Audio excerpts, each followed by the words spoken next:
ओम सर्वेस्वाम स्वस्ति भवतु सर्वेस्वाम शान्ति भवतु सर्वेस्वाम पूर्ण भवतु सर्वेस्वाम मङ्गलम भवतु।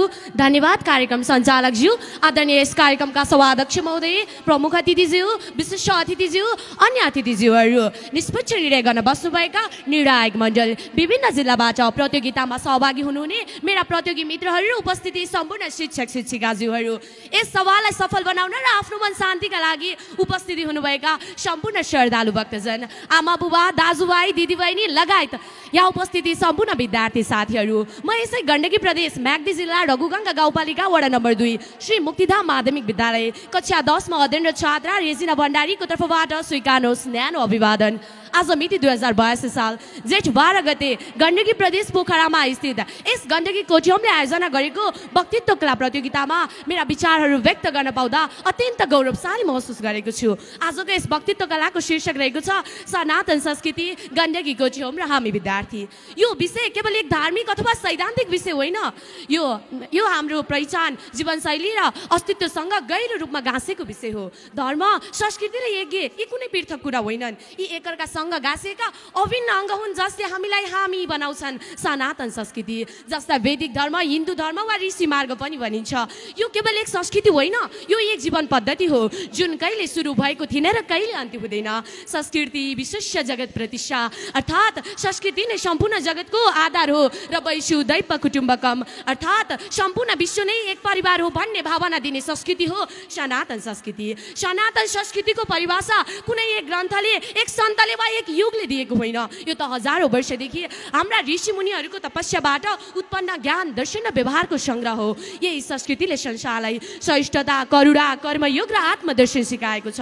यही संस्कृतिले भन्छ सत्यमा हिँड, धर्ममा बाँच र कर्ममा विश्वास गर। सनातन संस्कृतिका 4 स्तम्भहरू छन्। धर्म अर्थात् कर्तव्य, अर्थ अर्थात् आर्थिक अनुशासन, काम अर्थात् इच्छा सन्तुलन र मोक्ष अर्थात् आत्ममुक्ति। धर्मले हामीलाई कर्तव्यबोध गराउँछ, अर्थले जीवन चलाउँछ, कामले इच्छाहरूको सन्तुलन गर्छ र मोक्षले हामीलाई आत्मिक साक्षरतातर्फ लैजान्छ। सनातन संस्कृति केवल वेदमै सीमित छैन, यसमा उपनिषद, रामायण, महाभारत, भागवत गीता, योग सूत्र, धर्मशास्त्र जस्ता हजारौं ग्रन्थ छन् जसले जीवनका प्रत्येक पक्षमा व्यक्तित्व, समाज, राजनीति, विज्ञान, मनोविज्ञान, योग, चिकित्सा, संस्कार सबैलाई समेटेको छ। हाम्रो समाजलाई सभ्य र सुसंस्कृत बनाउन सनातन संस्कृतिको महत्त्वपूर्ण देन छ। भगवान श्रीकृष्ण भन्नुहुन्छ, सबै प्रकारका धर्महरू त्यागेर मेरो शरणमा आऊ, म तिमीलाई सम्पूर्ण पापकर्मबाट उद्धार गर्दछु।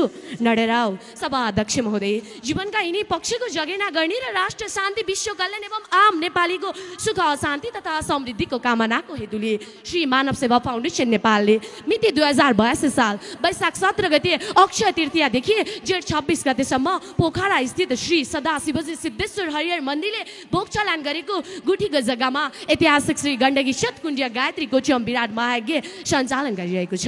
पोखरालाई मुक्तिद्वारको रूपमा चिनाउन र गण्डकी प्रदेशभित्र रहेका सम्पूर्ण धार्मिक क्षेत्रलाई विश्वभर प्रचार प्रसार गर्न गण्डकी प्रदेशको हृदय पोखरामा सञ्चालित यस महायज्ञ कुनै सामान्य अनुष्ठान होइन, यो त योग, धर्म, संस्कृति र राष्ट्र प्रेमको महासङ्गम हो जहाँ वैदिक मन्त्रहरूको ध्वनि, संविधान र आहुतिको सुगन्ध र श्रद्धाको स्पन्दनहरूले सम्पूर्ण वातावरणलाई नै पवित्र बनाइरहेको छ। कोठीहोमको अर्थ 1 करोड आहुतिहरूको समर्पण। आहुतिको प्रत्येक स्वाहामा केवल घिउ वा जड वस्तुहरू मात्र अर्पण हुँदैनन्, त्यहाँ हाम्रो अहङ्कार, लोभ र दोषहरू पनि होम भइरहेको हुन्छन्। कोठीहोममा प्रज्वलित अग्नि केवल बाह्य उज्यालो होइन, यो त हाम्रो आन्तरिक आत्मदीप जगाउने माध्यम हो। जब वैदिक ऋचाहरू उच्चारण हुन्छन् तब वातावरण मात्र होइन, हाम्रो अन्तर्मन पनि शुद्ध हुन्छ। आजको समाज जहाँ भौतिकता र स्वार्थले सबै मानिस छुट्टिँदै गएका छन्, त्यहाँ यस महायज्ञले जात, धर्म, वर्ग, भाषा, लिङ्गका सबै भिन्नतालाई पन्छाएर एक सूत्रमा बाँध्ने कार्य गरेको छ।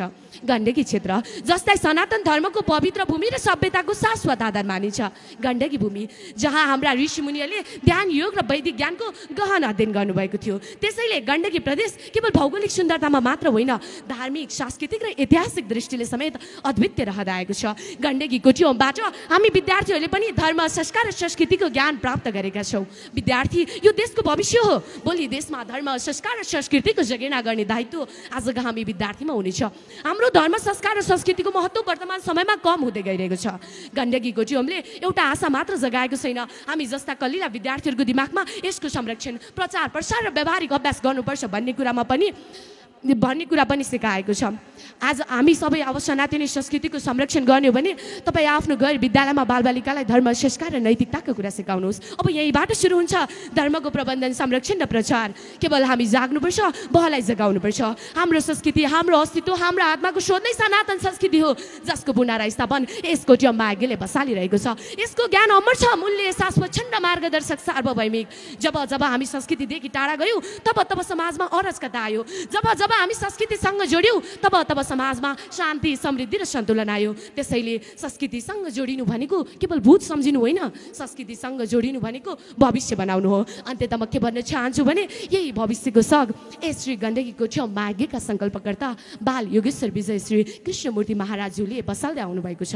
विगत 15 वर्षभन्दा बढी समयदेखि उहाँले नेपालमा समाजसेवा, धार्मिक चेतना, जागरण, शिक्षा, स्वास्थ्य र परोपकारी कार्य मार्फत हजारौँ मानिसहरूको जीवनमा सकारात्मक परिवर्तन ल्याउनु भएको छ। समाजसेवाका विभिन्न क्षेत्रमा योगदान गर्दै हजारौँ असहायहरूलाई जीवनको नयाँ किरण प्रदान गर्नुभएको छ। धर्म, संस्कृति र परोपकारी कार्य मार्फत समाज रूपान्तरण गर्न सकिन्छ भन्ने दर्शनमा आधारित उहाँका गतिविधिहरू नेपालभर चर्चा एवं प्रशंसा योग्य छन्। आज हामी जस्ता उहाँको भूमिकाले एक नयाँ युगको सूत्रपात गरेको छ। आज हामी जस्ता विद्यार्थीहरूलाई यस्ता विराट महायज्ञमा बोलाइ र यस्ता कार्यक्रममा ज्ञान श्रवण गर्न पाउँदा र आफ्नो विचार राख्न पाउँदा अत्यन्त धन्य भएको महसुस गरेको छु। हरेक अक्षरमा मन्त्र छ, हरेक वनस्पतिमा औषधि छ। आज यसको पहिचान गराउने गुरुको आवश्यकता छ। भगवान कृष्ण जस्ता गुरु र अर्जुन जस्ता शिष्य भएमा विजय निश्चित छ भन्दै म हजुरहरूमा जोजेल पर्न चाहन्छु। हस्त धन्यवाद। आजको दिन सबैमा शुभ रहोस्। जय गण्डकी गोठी होम, जय सनातन संस्कृति।